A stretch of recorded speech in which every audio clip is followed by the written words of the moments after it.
My name is Miss Lizzie. I don't ever smoke the dizzy, but we can always share some ditzies. It's just a cup in time.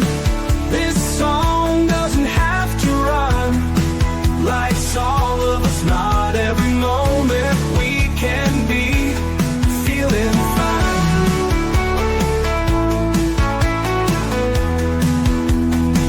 I wanna share a moment, just a second if you will, maybe even a cup of thrill. We could share this performance. It's tea time, come sit with me. Well, welcome guys, Miss Liz in the house, and it is a new month. We are the month of July in 2026. Can you believe that we already did half a year of 2026?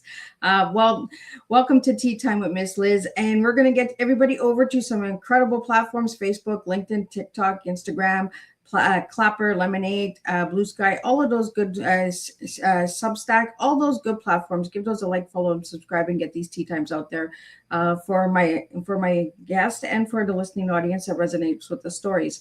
Also, jump over to the podcast apps: Podbean, iHeartRadio, Listen Notes, Devers, Apple Podcasts, Spotify, all those good ones. And the ones I haven't mentioned, Miss Liz is on all of those as well. And you can find all of those tea times for the last 7 years on my platforms. Also, check out babyboomers.org. Miss Liz has been partnered with them for about 3 years now, maybe 4, and time flies, like we're already half a year in 2026. If you're looking to be featured on different podcasts, there are over 50 different podcasts that are featured on babyboomers.org, and they have a flavor for everybody out there that is looking for something different. So check them out, babyboomers.org. Let's get the disclaimer going, and then that beautiful intro, and then we're going to get Ishi in here, and we're going to spill her tea. And her tea is teaching educational empowerment, but she's got a long story to her tea, and I think it's going to be a little fun today. We're going to have some fun. So let's get the disclaimer and then an intro, and then we're going to get into her tea with some mischief and some truth sprinkles and some culture, dancing, glitters, fairies, all of that good stuff. We got a lot going on today with today's tea time. So, disclaimer for Miss Liz's Tea Time live shows. Miss Liz's Tea Time is a global platform dedicating to sharing real life stories, diverse perspectives, and meaningful conversations that inspire awareness, healing, and connection. I'm Miss Liz is going live using StreamYard. Before leaving a comment during the live broadcast, please grant StreamYard permission to display your name at StreamYard.com. Please be advised that all the content brought forward during any Tea Time show is presented in good faith. However, discussions may include opinions, beliefs, and perspectives that do not necessarily represent the views of Miss Liz or the Tea Time platform.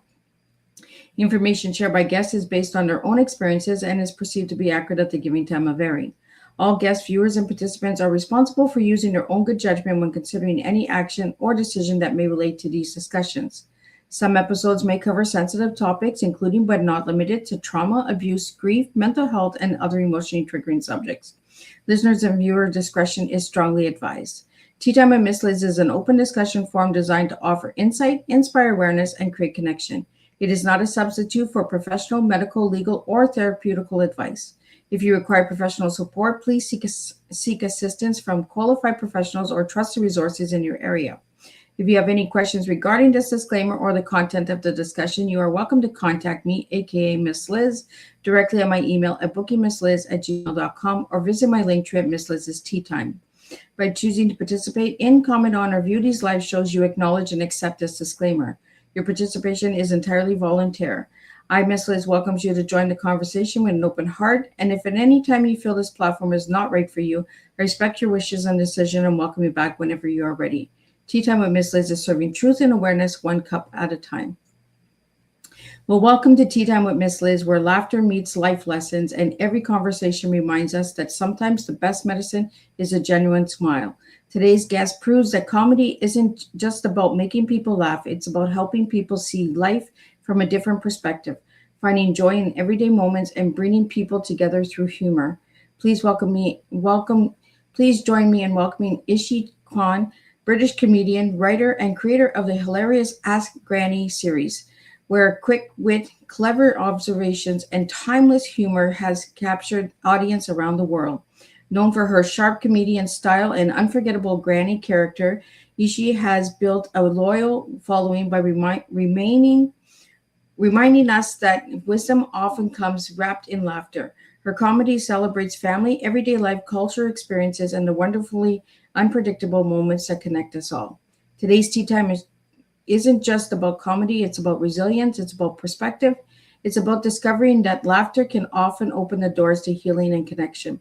Today's conversation will explore the inspiration behind Ask Granny, finding humor in everyday life, the healing power of laughter, creativity and storytelling through comedy, and why joy is sometimes something we all deserve.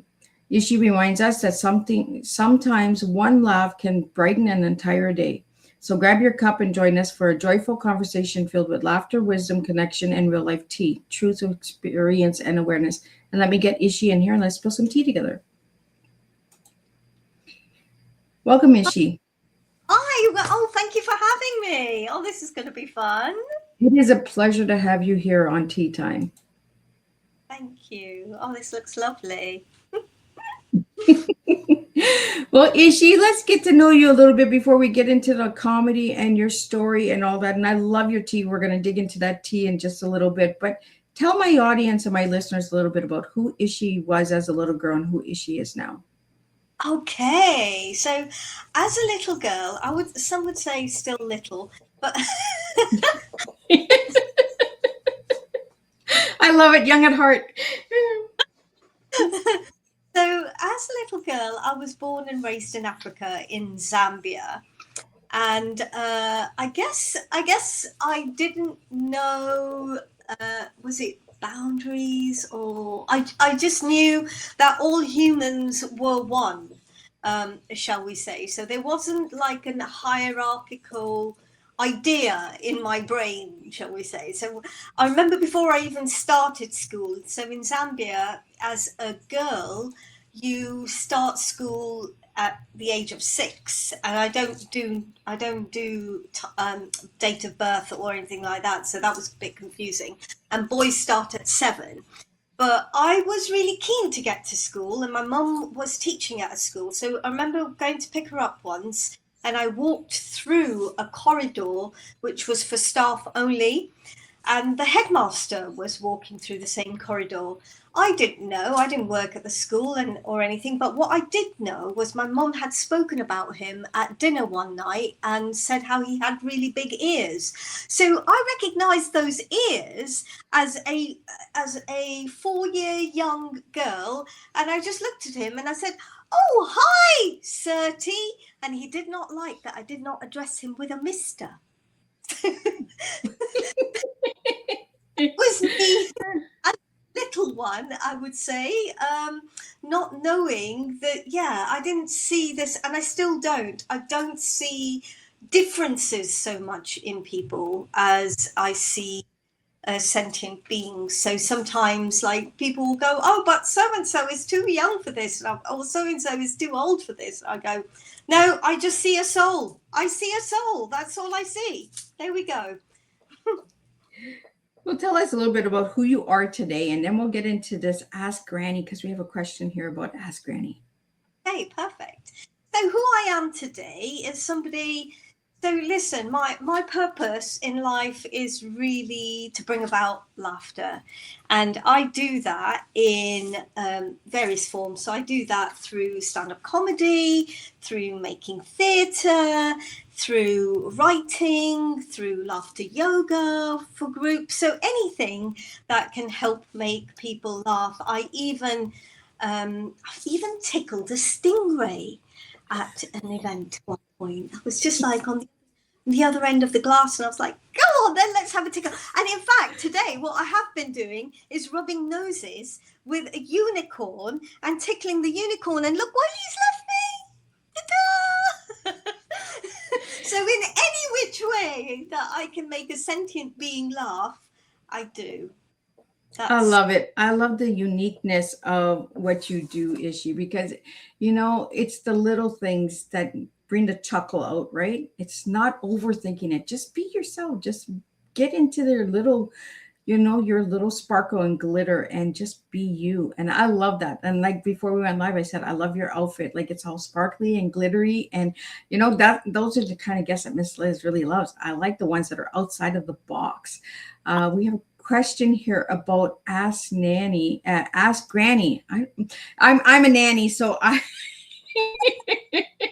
Ask Granny. How did Ask Granny come about?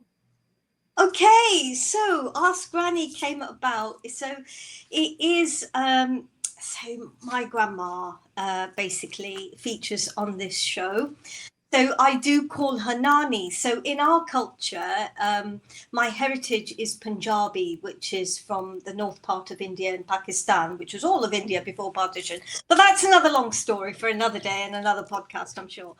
So in Punjabi culture and in most of Indian culture, you have a different name for a maternal grandmother and a different name for a paternal grandmother.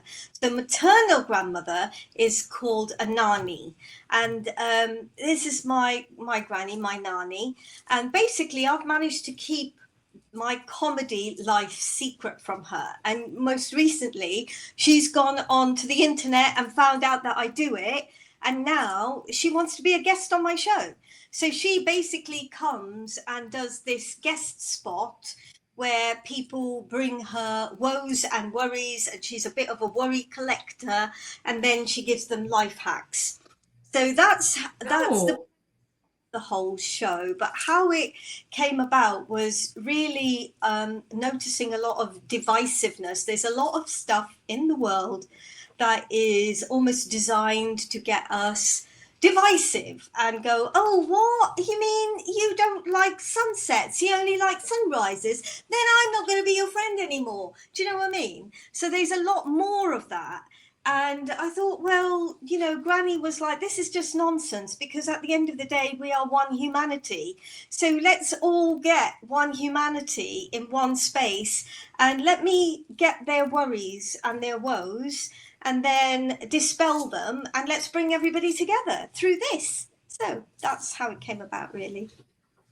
I really love it, you know, because there is so much division in the world. And, you know, we say diversity and inclusion. I find that there's less of it since we've started talking about diversity and inclusion. Mm-hmm. Yes, absolutely. I think there was a rise just after COVID and lockdown, when the awareness was being raised during COVID time, and now there seems to be a backlash against it. And actually, I feel like the backlash is quite sad, because what that is showing me is insecurity in somebody. When you feel like, oh my gosh, people are getting things because they're ticking a diversity or inclusivity box and I'm not. What that is insecurity and envy, and not actually recognizing what you really have in your life and what you've had a privilege to have and others haven't, and that's why they're being platformed. So yeah, so I do feel sorry for the backlashers, we say. Yeah. Absolutely. Well, we have a question here from Bubbles. And did you always know comedy would become your path? You know what? I really didn't. I didn't even know what stand-up comedy really was. I wandered into it accidentally. But now I look at what I was like as a little girl, and I was the one who was trying to create some kind of silliness in my family, or some kind of ridiculousness, something to laugh about in my family. So yeah, I wandered into the path accidentally, and now recognize that this is where I was really meant to be. And I've been down lots of different paths. I mean, if I was to ask your audience to guess, could they guess what I trained as professionally, what I actually read at university? Could they guess that? Oh, good question. So, for all my listeners out there that are tuning in tonight, and for who or watched the replay, maybe put that in the answer. I love when my guests throw those bubbles out there, because, and I love that we had a question from Bubbles, because I just said let's put those bubbles out there, right? It keeps the engagement going, it keeps the conversation going, and it keeps the listeners interested as well, because then they're like, oh, I have to do my homework. So, for all of you guys out there, let's see the answers. I want to see the answers in the comment section. Izzy, if you could just repeat that question for my listeners so that they know what they're looking for. Absolutely. So, can you guess what I trained as professionally? What degree I read at university? Could you guess, please? And I'm hoping we see some answers in the in comment section here, guys. Like, go out and do your homework. It's time to do homework on Miss Liz's Tea Time. We have a question here about Nanny again. How did your character Nanny become such a beloved part of your work? Oh, how did she? Well, look, there's a thing, right? When Nani Swami takes to the stage, people absolutely love her. Actually, they love her more than they love me, which leaves me feeling a bit sad. So I tried to keep her in a box. Yeah, that went a bit wrong at a children's show because one time this little girl went, "Oh, just like my Nana, she's in a tin." I was like, "Not that sort of box." So I think it's because of that, but also I tell you what gave me the confidence to explore the character a bit more, and that was when I stepped into the world of clown. So I've been doing stand up for many, many years. And I suppose what I'd been doing, like, I didn't really know what stand up was. I didn't know what a gag was and things like that. But what I created as my first show, I still remember sharing a little excerpt of it to a theatre type audience. It was a scratch night, so they were theatre makers. And some of these theatre makers came up to me and they went, "That's not stand up." And me being me went, "Uh-oh, I've got it wrong. I still don't know what I'm doing." But what they were trying to say was that it's, because you just don't know. I mean, I was just somebody who's come from Africa, from Zambia, landed in Britain, and these are very intelligent people. And I'm like, "Oh gosh, I've got it wrong. I don't know what I'm doing." But what they were trying to say was, yeah, it's a bit more than just standing there and saying gags. But it took me many, many years to work that out. And then I was invited to go along and do a week's clowning after lockdown lifted. Now, during lockdown, towards the end of lockdown, it impacted my mental health a lot because I was isolated, I was on my own, I'm a people person and what have you. And this week in clown just made me feel at home. And I was like, "Oh my goodness, this is what I've been doing all my life." And they talk about, even the tutors who are amazing were like, "Oh, what an idiot." And that's like a compliment. And I was like, "Oh my goodness, that's my life. That's what I've been living." So you mean I've been living as an idiot, and this is amazing.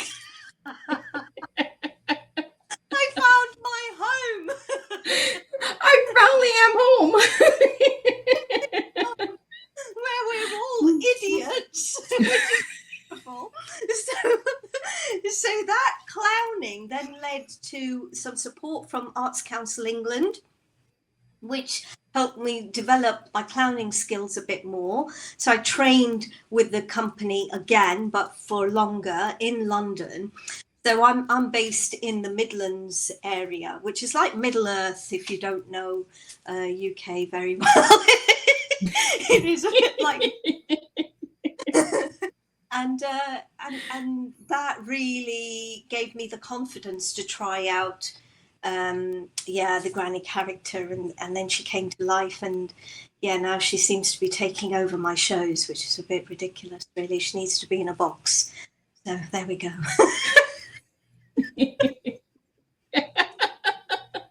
Granny's got to take a nap. I hope that's answered the question. It was a bit of a way round, but yeah, sometimes I don't remember.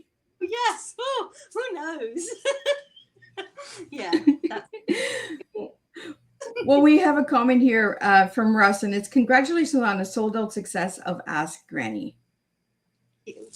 Thank you. And then we have a question here from Rochelle. What inspired your Improvisation Your during live. improvisation during live performances. Yeah, so improvisation. Okay, so here's the thing. Many shows are scripted, and I found scripts sometimes can keep. Scripts are wonderful, and I love playing with scripts. But sometimes I found when doing scripts, I was more in my head than I was present with the audience. And often, like just doing crowd work and being present with the audience and playing with them a bit more felt a bit more joyful. And that's where I suppose my strength came in with the improvisation. So you just never know. So two shows, like in Leicester Comedy Festival, February this year, I did 26 Ask Granny shows in 19 days, which had never been done before. And on Sundays, I was doing 4 shows a day. And 2 shows, people could come to 2 shows and they'd be different based on, you know, the audience, what they bring. So it becomes more of a relationship with the audience, and that makes it fresh and new for everybody. So you could come to more than one really and still have fun, I hope. Well, I like that because Ishi, when you when the audience comes in, do you feel the energy of them, and then you're like, oh, I got something different. Oh, I can pick on that one, or I can pull out that one, yeah, just by the way they sit, by the way they talk, their posture. Do you do that when you're doing the stand up? Yeah, so it's less observational and more sensitivity for me. I'm quite sensitive when it comes to energies anyway. So I'm in the zone and I go with the flow. And you know, there've been times when I've called up somebody up to dance, and they've come up, and then later in the show they've said they were so shy. And I think it was a man who was like in his 60s or 70s and said he would never have danced, but just dancing changed his entire attitude in life. So he walked out a different person. Now, I did not, like, I was just in the moment and went, why don't you come up? You know, and that sort of thing happens a lot. So it is very much about being sensitive, and reading energies. I know that sounds a bit woo-woo to a lot of people, but that's just who I am. If you Yeah. haven't known all of this, you know, the sequins are actually reversible. If I can show you, look at that. Can you see that? Oh, Can you look see? at that. Yeah, they're reversible sequins. So yeah, so I am very sensitive to energy. That's a little sensitive there. So sometimes it can be quite stressful and crying. No. Well, we have a question here from Real Charlotte, and it is, what advice would Granny give someone who's afraid to be themselves? Oh, where are you? Because you should come and ask Granny that very question and see what she says. Oh my goodness, she might get, if you come to the adult show, she might get her cucumber out for you.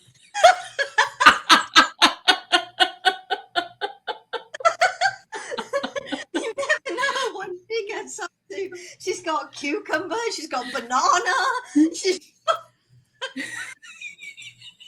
She's got long fruits and vegetables for you. so it depends how she feels on the night. She might even flick you a mini cucumber because it's big enough. Who knows?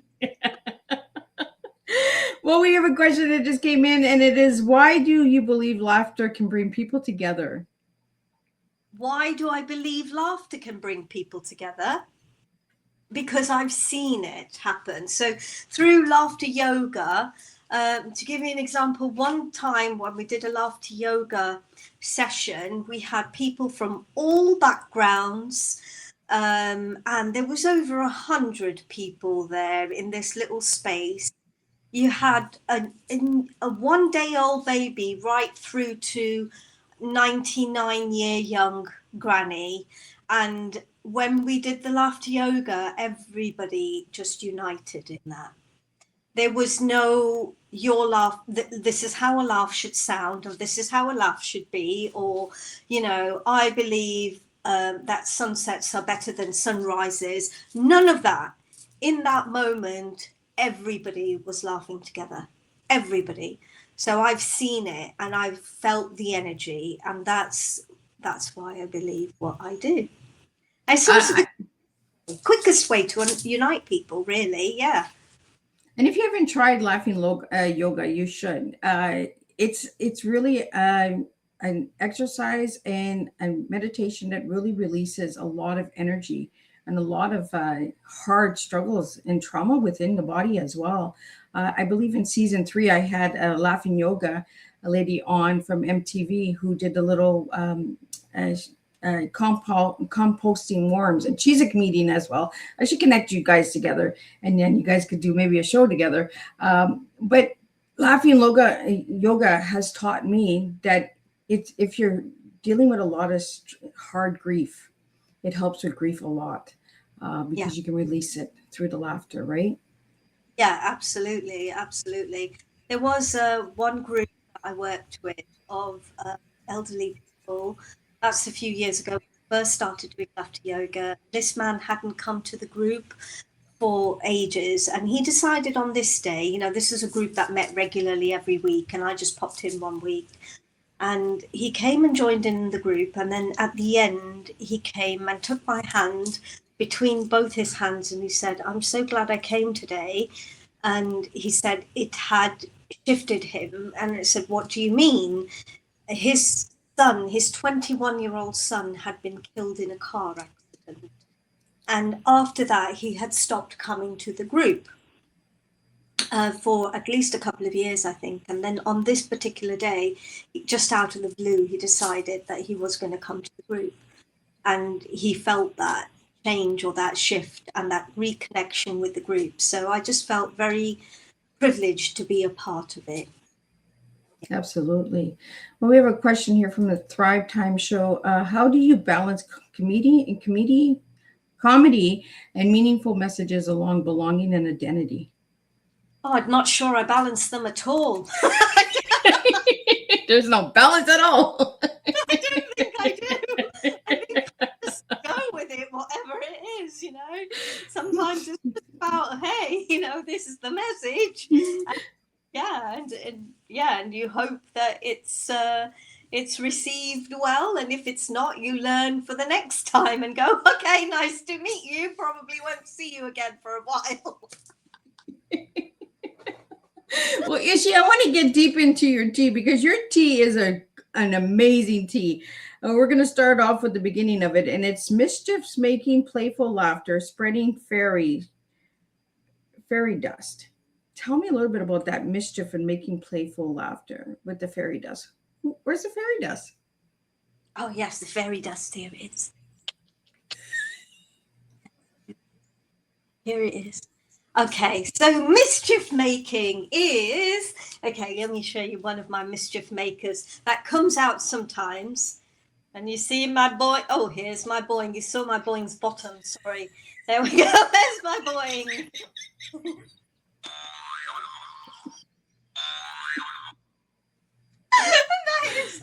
That hangs on my door, and sometimes in the most serious of times that comes out. So yeah, it's just being silly at every opportunity you can, you know. Sometimes people will ask you a very serious question and you very seriously answer it, but with a very ridiculous answer. And that is how mischief making happens, really. I need to get me one of those boing boys. Yes, I mean, like, you know, there's a story I tell in like Ask Granny for the family version, and this is genuinely true. Like when I'm walking to catch the bus, if I see a magpie, do you get magpies there in the States? Yes, we do. I'm in Canada. Sorry, I apologize. Yes. So when you see a magpie here in the UK, on its own, people do a thing called the salute to the magpie, which I learnt. But my thing is now, when I see a magpie, now whether it's on its own or there's some kind of rhyme, one for sorrow, two for joy, something like that, blah, blah, blah. So if there's one on its own, they salute it. And so, and they salute it and they say, hello, Mr. Magpie, how are your wife and children? So I genuinely do this. When I see a magpie, whether it's on its own or not, I'll say, hello, Mr. Magpie, how's your wife and children? 10, 9, 8, 7, 6, 5, 4, 3, 2, 1. And anybody walking on the other side of the road will just continue walking. And sometimes, you know, the bus driver just stops and stares. But the worst bit was when I did that driving the bus, everybody on the bus was like, what are you doing? You can't turn the bus around. So there's those sort of things. Then there was one time I was dating this guy, and we bought like a clementine as we were walking along the Thames River in London. And it had like a barcode sticker on it where you scan the fruit to buy it. And he decided to just take it off, peel it off, and stick it on, I think on my cheek. So I peeled it off my cheek and I stuck it on the tip of my nose and walked through London with this barcode on the tip of my nose for the whole day to see if anybody would notice and if anybody might stop and say, excuse me, you've got something on your nose, and nobody did. Nobody did. Wow. I thought maybe somebody come up with a scanner and scan you.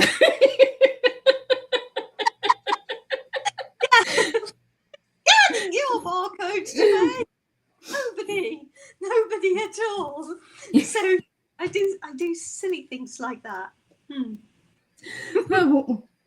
We have a question that just came in is, why is humor such a powerful tool for discussing identity and belonging? Identity and belonging. Why is it such a powerful tool? I guess humor for discussing any subject is powerful, really, because it's fun, isn't it? Who wants to sit and listen to a TED talk about where I was born and what I did and blah, blah, blah, blah, blah. Who wants to know my life story anyway, right? But if there's something funny about that, then people can relax a little bit. It's not so much about, then you're connecting with somebody and they're like, okay, you're a bigger idiot than I am, so that's okay. My life's better than yours. That sort of thing, right? And it goes back to how it makes us connect with one humanity, because we can see similarities more than we can see differences. So, you know, things like, I know, you know, migration is still a hot topic. And I did a show called I'm Migrant in 2016. And I thought, do you know what, that's going to date. And that's only going to be relevant for a year or two. But I'm just like shocked by how relevant it still is. And, you know, our inherent nature is to migrate, but there is so much silliness with migration that happens. Like, for instance, when I moved to the UK, and I remember like one of the girls at school had invited me over to her parents' house, and I went along, and in the bathroom there was a little bottle with blue liquid in it, and it said eau de toilette. And I remember doing maybe a handful of French lessons at school in Zambia, and I went, oh, this is water for the toilet. So people actually wash themselves with this. And I ended up stinging the rest of the day, and I just had to sit there with my legs crossed, all stung. And that's, you know, that's the thing with migration, right? There's always things that you think, oh, I thought I knew this, but I don't really. I don't know. Yeah. I love how you take life's chaos and turn it into humor. You know, that's what we need. We need, life is so heavy out there. We just got to laugh a little. We have a question that came in from Francis is, what has performing for different cultures taught you about human connection? That inherently we're all the same. I think you do learn with different groups. So I could go to a city or a town and I could perform in two different venues on the same day in that city or town, and you will get different responses from different audiences. And it can be the most, so you can't gauge and say, oh, you know, audiences in London are better or audiences in Montreal are better. You just don't know from night to night. Even the same night, two different venues, some people will laugh at things that you didn't even think you had written were funny or you thought were funny, and they're laughing already, and you're like, okay, that's good. And others are very, and it's not that your stuff is not funny, it's just that they're very polite theatre-like audiences, so they're trained in a certain way. And sometimes it's as ridiculous as a couple who comes and sits on the front row and they have had an argument before they've walked into the space, and they're still quite in that space of argument, and she may want to laugh, and she's looking at him and he's like, no. So, you know, in one of the shows I actually have like a homemade penis that reveals itself. And at that point I was in a town which is still very old school thinking, really, and could see the women were just like ready to laugh, but the men they were sitting with were very alpha males, and you know they're going home with this alpha male, so they're just like very quietly having a little giggle or a little laugh, which I can sense. So what was the question again? I think you answered it. You know, human connection. Have you ever done a show where the audience was surprised to see how deep and passionate you get into your storytelling? And because comedy is storytelling in a way, right? Oh, for sure. Yeah, for sure. It is. Yeah. Yeah, you get some one-liner comedians who just do gag.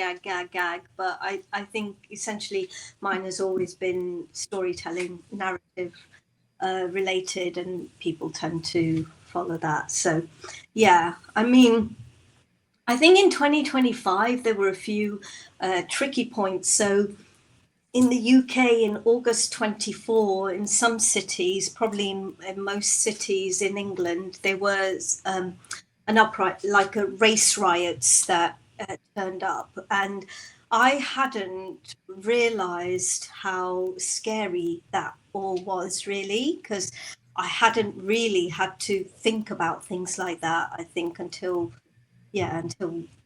stuff like 2016, when the divisiveness really began.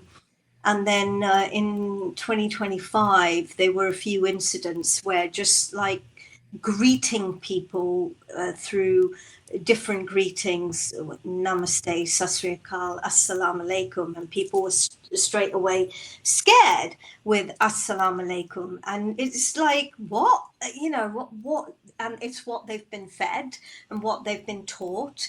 And so that threw me last year. But this year, if I've got that kind of response, I think I only had it once this year, touch wood.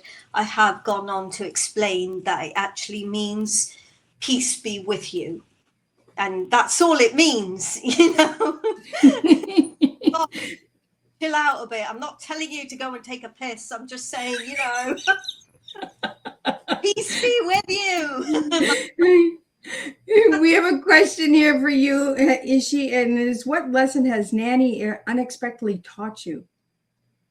Oh my goodness. She is so last year when she first came out at the Ask Granny shows, she was a little bit rude in the adult shows.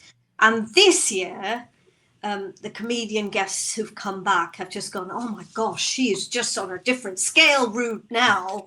And they can't believe how rude she is. So I think what Nani teaches me is to just be bold and silly, and the more bold and silly you are, the more true you are to yourself. And she doesn't hold back. She really does not hold back. She's completely out, out there, out lots of ways. She's, she's made grannies in the audience burp on demand. She, and that's in a church hall. And what was interesting about that gig was the promoter came in and had a chat with me afterwards, and he said, I don't know what you've done, but that lady was so grumpy when she came, and now she's left happier. I said, oh yeah, Granny just told her to burp. Sometimes you just need a good burp. Sometimes the gas just needs a pass. How many people are holding on to it and looking miserable on the outside? You just never know. Maybe that's the cause of all the wars in the world. If only people just let it go. Just have a good burp, guys, and the world would be better. Right? Ishi, we have another question here from Mac, and what's one message you hope every audience member carries home after Ask Granny? Okay, connection, unity, love. See the love in everyone.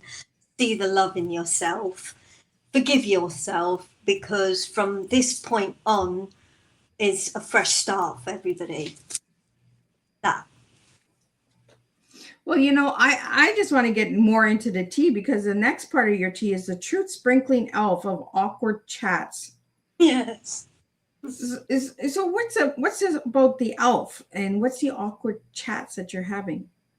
Okay, so I suppose awkward chats are sometimes people come with some worries that they don't really know, how they're going to address those. Like in one of the children's show, for instance, there was a little girl, and she came along and shared her worry with Granny, and her worry was that felt there was monsters in her room. She felt scared by the monsters in her room, and it was a very brave thing for a little girl to do in front of a live audience and share that. So that can be quite an awkward thing in a comedy show to deal with. So at that point, Granny, listens to what she has to say and then gives her advice on that. The elf comes out, I suppose. The elf is a different character. The elf comes out at Christmas time. So sometimes I liken the Ask Granny family shows to Granny is like your alternative Santa, where children just want to come and have a chat. And they just want to share things that maybe the parents are not even aware of. One time, a little girl came up and just said she was really nervous about going into year 3. And I don't think the parents were even aware of that.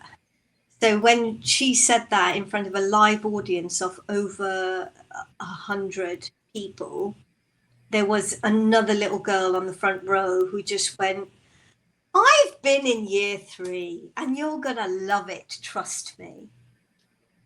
That was beautiful. And that could have been a very awkward moment, because not knowing what to deal with and what to say. What other awkward moments are there? I guess, making grannies who come to the show burp in front of, in a live audience. I'm not sure how many shows actually encourage that kind of behavior and just go, who can burp on demand? And then this granny, I can do that. Okay, then do that. Let's see. On demand. Oh goodness. And getting people up to dance and all sorts of things. Yes. I don't know. What would you say is an awkward thing to chat about? I don't know. Burping is one of the awkward ones, right? Passing gas, or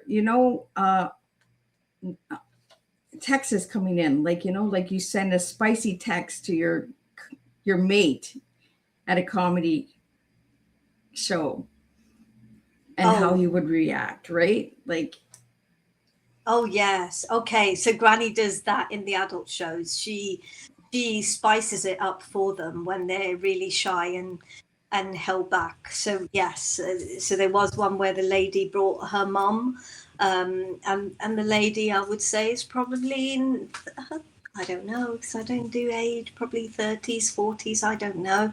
And her mum was there, and she was talking. Granny was talking to her mum to say where is her boyfriend, and does she want Granny's help to find a boyfriend? And sometimes she starts pairing up people in the audience, and, or auctioning them off. Who wants this boy? He's a very nice boy, trust me. And he was saying, oh yes, that happened actually just last month, where one of the comedians was a guest on Ask Granny, and this was an adult show, and he told Granny that he was married, but she wasn't having any of it. I think it was because she asked him what he'd been doing all day, and he said he'd been cleaning. So at that point, she decided she was going to auction him off. Girl in the audience. And he was like, but I'm already married. No, it's okay. Who wants this boy? That's what she auctioning him off. So that could have been quite awkward, right? so Ishi, out of all of the shows you do, which one do you prefer the most? The family Oh, shows, the adult shows? oh gosh. Do you know what? They're all, I can't pick one because they all have beautiful glitter about them in different ways. With the kids shows, it's wonderful because you just see the kids want to be involved, and in a very lovely way they share their worries and leave feeling lighter, and their confidence grows out of that. The number of parents who've said, their child is so shy or on the spectrum and would never have come and spoken in front of a live audience, and then they have, and in that show they have, so that's beautiful in that way. In the adult shows, obviously Granny can really take it to another level, so that's wonderful as well. So I can't actually pick one, if I'm honest, because each one is wonderful in its own ways. Yeah, and then I've got my other stand-up shows as well, and they're all, they all bring a different message, but they're all so much fun to do. So I guess it's like if people had children, although people do say they have a favorite child, don't they? But I That'd get us all into trouble if we say we have a favorite kid. don't. I just love them all. I love them all for different reasons. Yeah, for different reasons, they're all wonderful to do. Yeah. We have a question here from Ariel, and has comedy ever helped you through a difficult season in your own life? Oh my goodness, absolutely. So absolutely. Okay, so my first show, when I created that and started touring it, was called I Am Happy.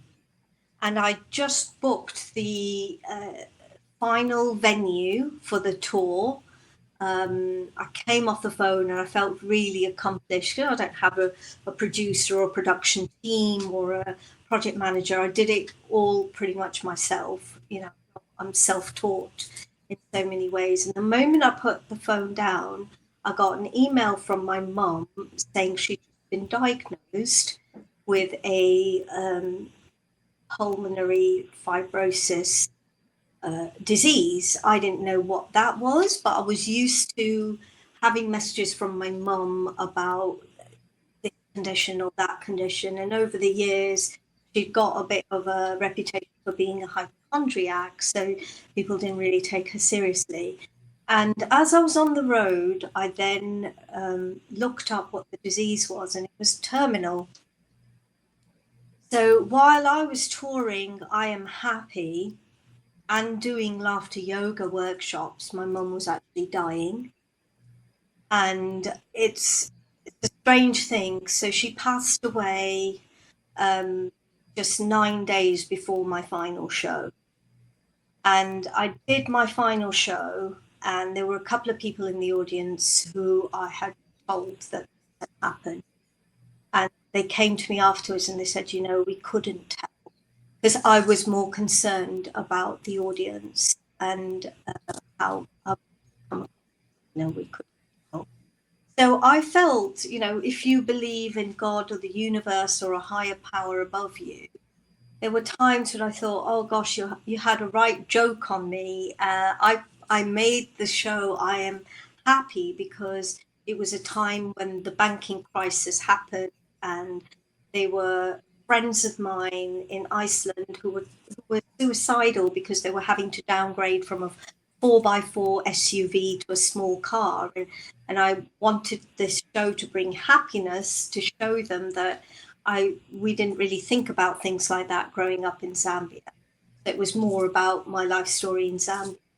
And I thought, you're quite a joker up there, God or the universe, to make me tour a show I Am Happy when all this is going on in my life. But now I look at it in a very different way, to say, actually, that kept me focused on bringing happiness and joy to lots of people, rather than focusing on what was happening in my life and the loss of my mum.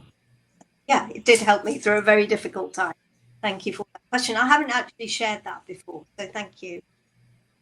You know, and that's what Tea Time is all about, is getting those stories out there, you know, because my listeners see a real person, you know, even behind the humor. And that's a strong person going through a moment like that and still showing up for others.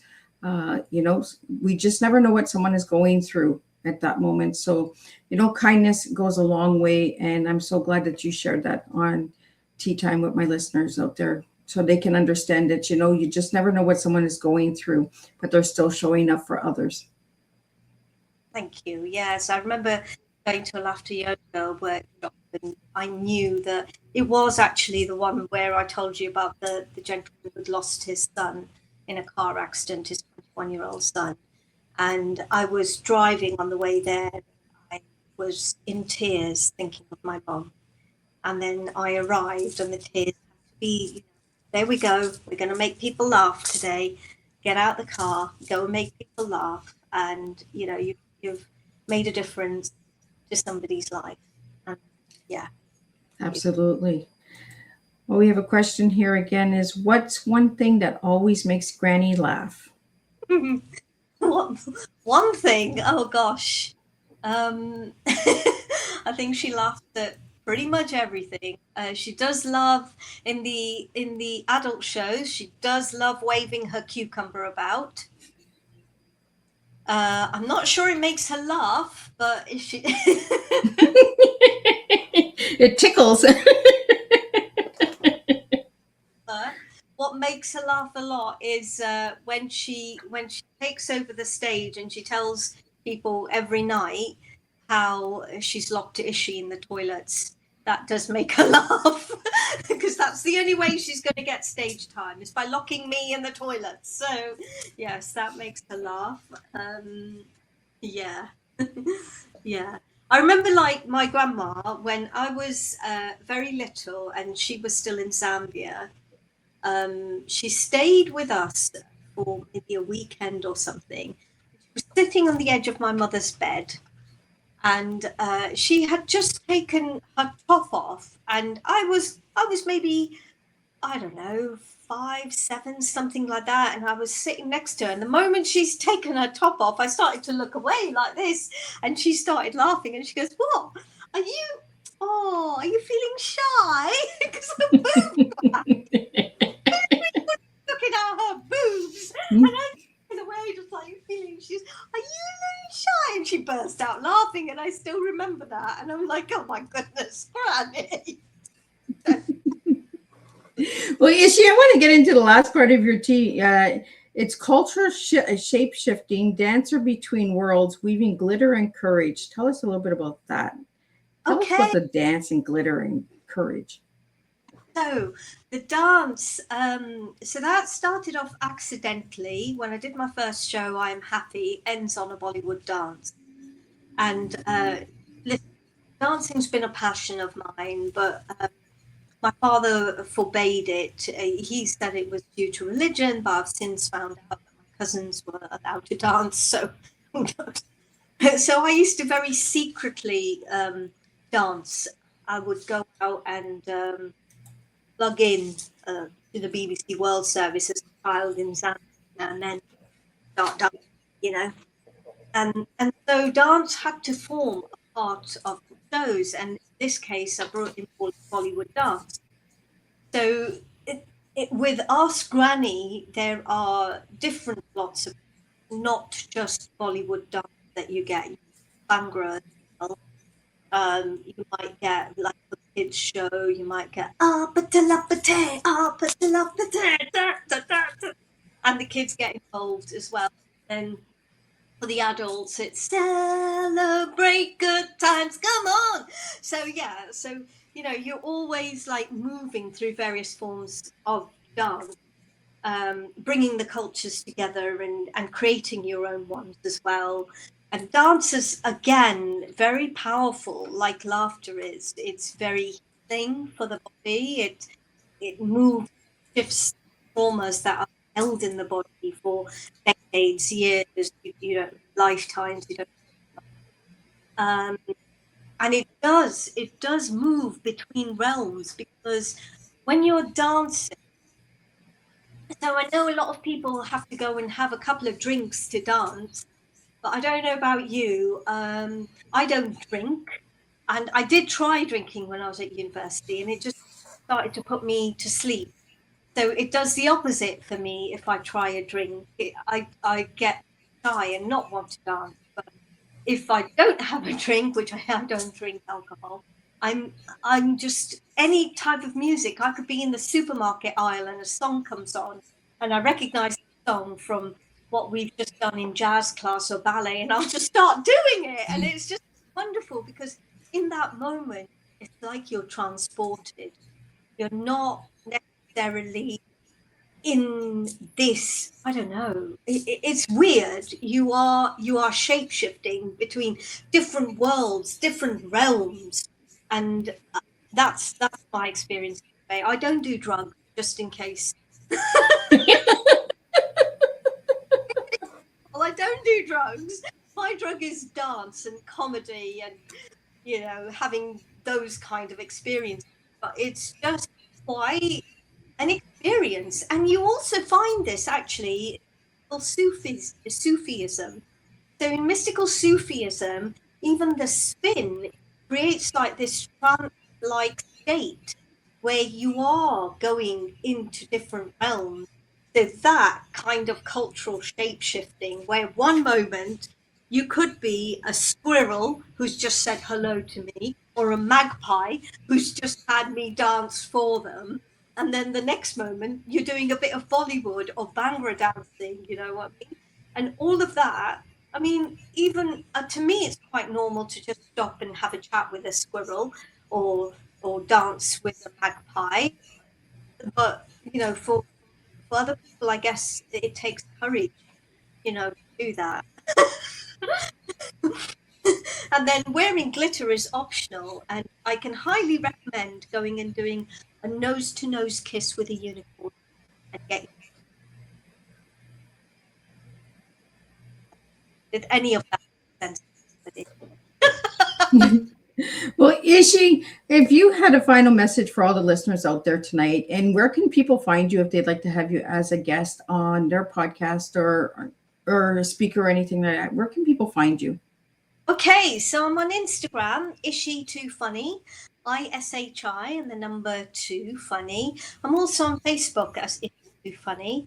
I would say on Instagram, please. You can send me a direct message that way. I did have a website, but sometimes it's up, sometimes it's down. Who knows? It has its down days. like everybody. There we go. So the best way would be through Instagram, and I usually tend to post where I am as well. So also let me know if you'd like Ask Granny come to your town, your city, your parties. I'm sure Granny would love to do a show for a wedding or a birthday or a bar mitzvah or a funeral. Celebration of life. Absolutely right. Yes. Yes, yes, absolutely. Yeah. She'll probably be going, haha, it's not me in the box. Ah. You thought I was here, but I'm here. So, Ishi, what would your final message be for all the listeners tonight? Okay, so tonight I would say increase your self-awareness, people. If you find yourself like having a disagreement with a family member or a long-term friend or a neighbor, just check yourselves and see where your information is coming from for that disagreement. And try and bring some harmony within yourselves, because you know what? At the end of the day, we are all one, and that is all there is. So focus on the love. Focus on the love in each other, and let's absolutely exude this love across our planet, across the galaxies, across the universes. Let's exude so much love that Venus up there gets jealous and goes, hey, I want to go and hang out on Earth today. Let's do that. That's my challenge. Can we do that? Well, thank you so much, Ishi. It was an honor to have you on Tea Time, and for the audience to join and bring in your questions. I really love all the support. Don't forget, Ishi did ask a question, so if we can get that into the questions and the comment section, even after the show, I'd like to see that, and I'd like to see if you guys went and did your homework and all that good stuff. Oh, can you still hear me, Ishi? Yes, I can. Yes, yes, yes. Thank you so much for having me, Miss Liz. Well, I'm just going to do a quick recap of what tonight, this afternoon's tea time is, and I'll join everybody tonight at 7 p.m.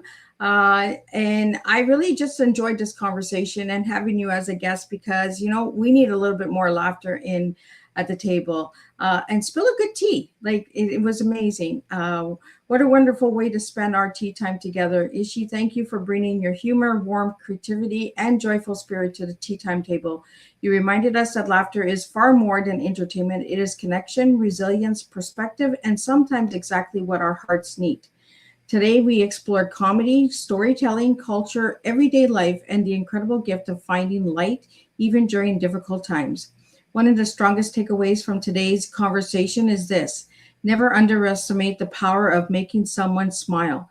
A simple moment of laughter can ease anxiety, lift heavy hearts, create connection, and remind us that we are never as alone as we sometimes feel. You Ask Granny character reminds us that wisdom doesn't always arrive in serious conversations. Sometimes it comes with laughter, a clever observation, and a reminder not to take life quite so seriously. As we close today's tea time, I leave everyone with this thought: when was the last time you laughed so hard that you forget about your worries, even if you only for a moment? Because joy is not a distraction from life. Joy is one of the ways we survive it. Thank you, Ishi, for sharing your gift of laughter, creativity, and your heart with the Tea Time community. Until next time, keep laughing, keep spreading kindness, and keep serving real life tea, one conversation at a time. Today's takeaway is laughter may not solve every problem, but it gives us the strength, hope, and perspective to face them with a lighter heart. And I'll see everybody at 7 p.m. and we'll do this all over again. Thank you so much for having me. It's been so much fun. I'm just going to leave you with a laugh. Ha ha!